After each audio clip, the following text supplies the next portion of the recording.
We're here this morning for a dual purpose: to examine ways to reestablish U.S. leadership in nuclear energy and to receive testimony on S-903, which is the Nuclear Energy Leadership Act. We lovingly refer to it as NELA. America has long been a leader in the peaceful use of nuclear energy, but over time our global role has declined. Since 2013, 7 U.S. reactors have shut down before the end of their useful life, and more closures are planned. Our hopes for a nuclear renaissance, as envisioned in the Energy Policy Act of 2005, and I was a member of this committee when Senator Domenici was leading things around here, and we talked often about that nuclear renaissance, and we were all very buoyed and encouraged at that time. But that has really paled. We have been reduced to just 2 reactors currently under construction.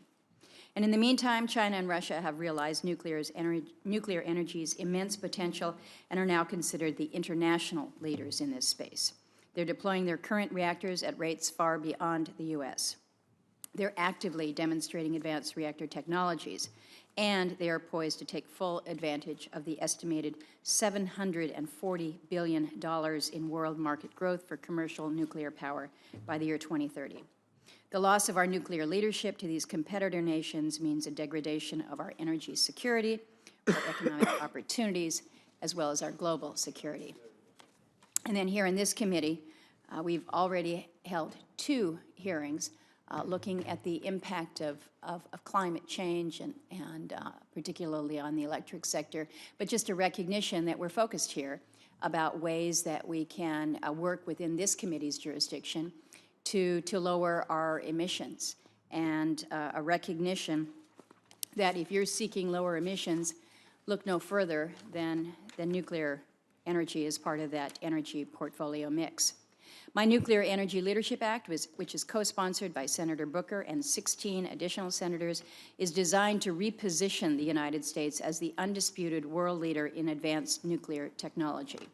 It will focus the efforts of the Department of Energy on demonstrating advanced reactor concepts, establish a high-assay, low-enriched uranium fuel program, authorize the versatile test reactor, extend university scholarships and fellowship programs, as well as allow the federal government to be an early adopter of advanced reactors for national security purposes.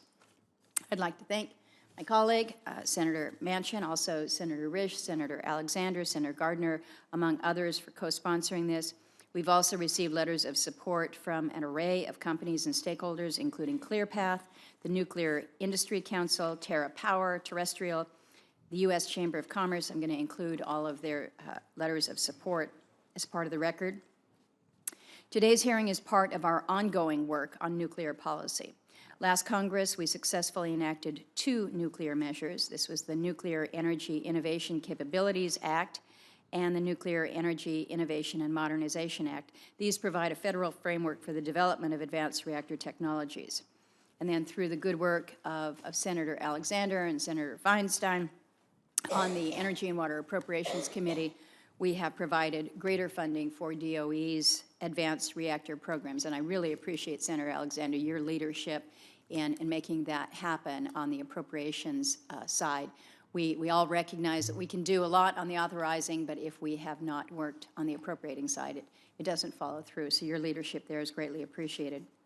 At a hearing earlier this year, we received testimony from Dr. Fatih Birol, who is the Executive Director of the International Energy Agency, and he spoke on the need for U.S. global nuclear leadership. And after the hearing, Dr. Birol wrote to me in support of NELA. He noted his confidence that the bill will help address many of the innovation and investment challenges that nuclear power currently faces and boost strategic cooperation between the government, private sector, and academic institutions. So I'll also include this letter for the record. I am particularly excited about a subcategory of advanced reactors that we call the microreactors, which have off-grid capability and could help provide clean, affordable energy in many of our remote towns and villages. Alaska has certainly recognized the potential of this technology. The University of Alaska held a stakeholders meeting with nuclear experts in Anchorage just a couple weeks ago, and then our state Senate held a hearing on microreactors during their legislative session in Juneau just last week. As we pursue the future of nuclear energy, it's also important that we contend with the federal government's failure to meet its obligations for spent nuclear fuel. Solving that nuclear waste stalemate is a top priority of mine. Again, working with Senator Alexander and Senator Feinstein on this, but that is one of the reasons why Senators Alexander, Feinstein, and myself are introducing today the Nuclear Waste Administration Act. Again, we look at how we can advance the nuclear opportunities that we have in this country. But if we haven't been able to deal with the waste side of it, we know that it's going to continue to be a struggle. So I look forward to working on that.